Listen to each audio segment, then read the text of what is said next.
Hey, so got upcoming Mars opposition, which is frightening. You know, Mars is the god of war. He's really the god of guilt. Why?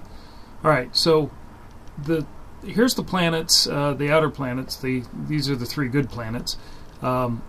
Jupiter's a really good planet.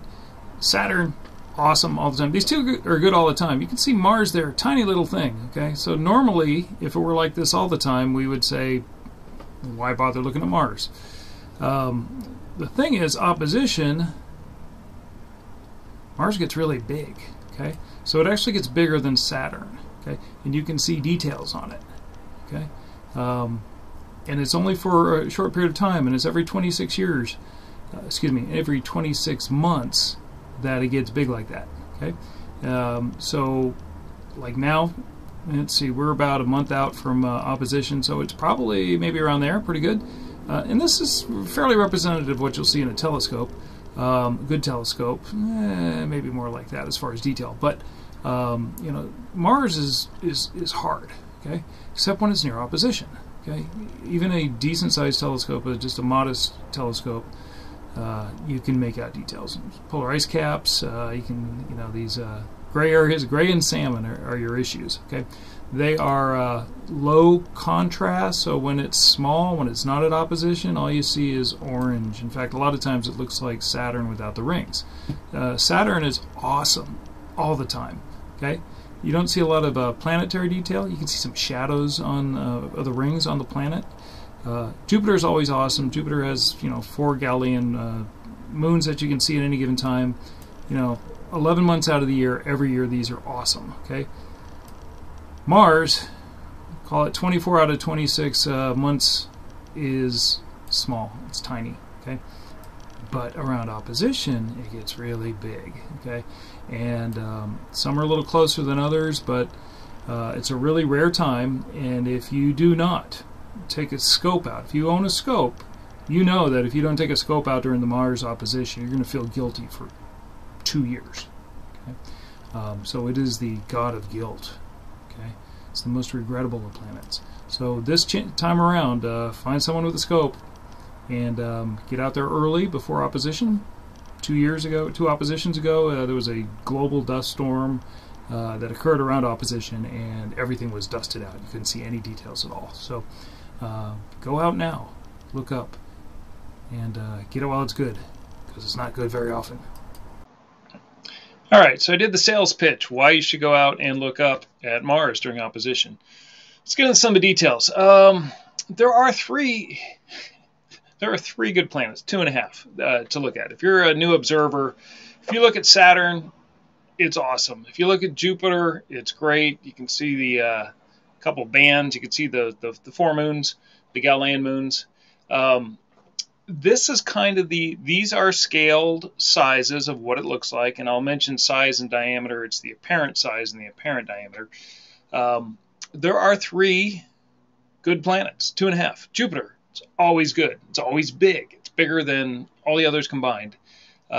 Saturn is smaller than Jupiter, and it gets kind of small when it's on the far side of the sun. Okay, but it's still an awesome, you know, because of the rings. Even with binoculars, both these, Jupiter and Saturn, are interesting targets with binoculars. You can see the rings, and there's nothing like it in our known universe as far as a planet with huge rings that you can see. Jupiter's just big, and it's great. Mars, on the other hand, is call it the half a good planet. When it's on the far side of the sun, it's tiny. Okay, you can't see anything. It looks like a little dot.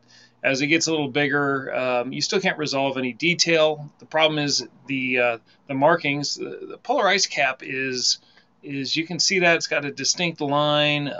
It's bright. It's high contrast. Everything else on Mars is subtle. So you've got a salmon color.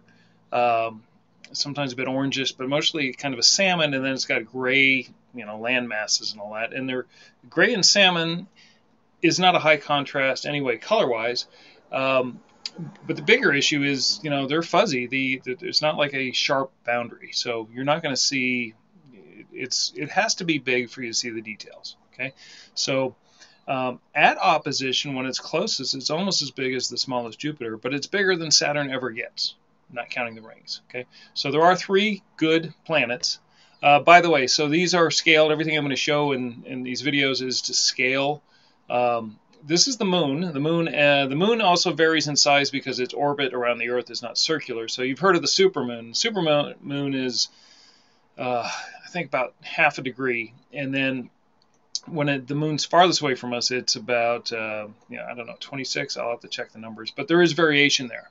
But these are the size of the planets, and this is why you need a telescope for the planets and not the moon. Okay, this is about 1 arc minute, 30 times smaller than the moon. Okay, so that's as big as it gets, is 1 arc minute.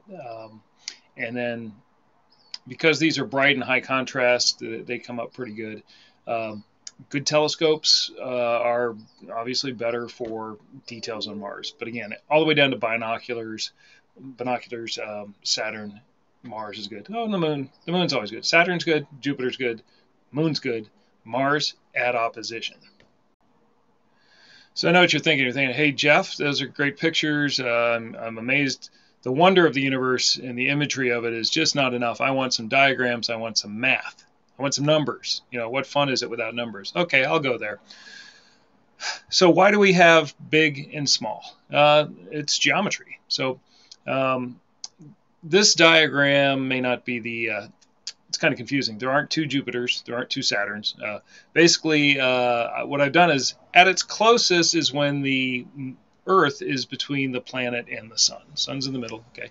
At its farthest, when the Earth is here, the other planets are, the planets at their farthest are on the other side of the sun.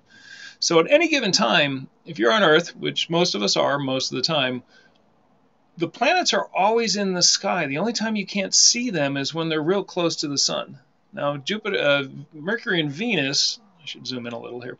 Mercury and Venus, they go in front of the sun, and then you can't see them then, and they go behind the sun. You can't see them then. Okay. Also, when they're near the glare of the sun, you can't see them. So there is a wedge. I should draw the wedge in here. But there's a wedge where you can't see the planets because they're in the glare of the sun. They're in twilight. But all the rest of the year, you can see Jupiter, Saturn, Mars. Okay. The best time is when the Earth is between the planet and the sun. That's called opposition. They call it opposition because the planet is opposite the sun. Okay. So if we're over here and the planet is, and we're on the inside, so we'll pass them. When we are between Earth and Mars, we are closest. Okay. And then we go around this way, but let's assume Mars moves. So as Mars gets further and further away, it gets smaller and smaller, and finally at its tiniest, it's behind the sun. Same thing with Jupiter, same thing with Saturn. So that is why it gets big and it gets small. Mars. Okay, so here's a close-up of Mars. So these are millions of miles. When the Earth is between Mars and the sun, that's opposition, it can be as close as 24 million miles. Okay. When Mars is on the other side of the sun, that's 117. So that's why you have such a big variation, because we're really close. Its orbit is very near ours. They're similar in size, so we're really close, really far, and that's about 5 times bigger. So that's why you see little, tiny, Mars is small, and on the far side of the sun, it's tiny. But when we're really close, it's big. There you go. So going from this to this, that's why, and it zips by. So and it takes 26 years. I mean, the Earth goes around here, but by then the Mars has moved over here. That's why it takes 26. I keep saying 26 years, 26 months. Okay, seems like years if you missed it. The other ones, the other planets, the 2 good planets, you can see here's the math. So you've got Jupiter.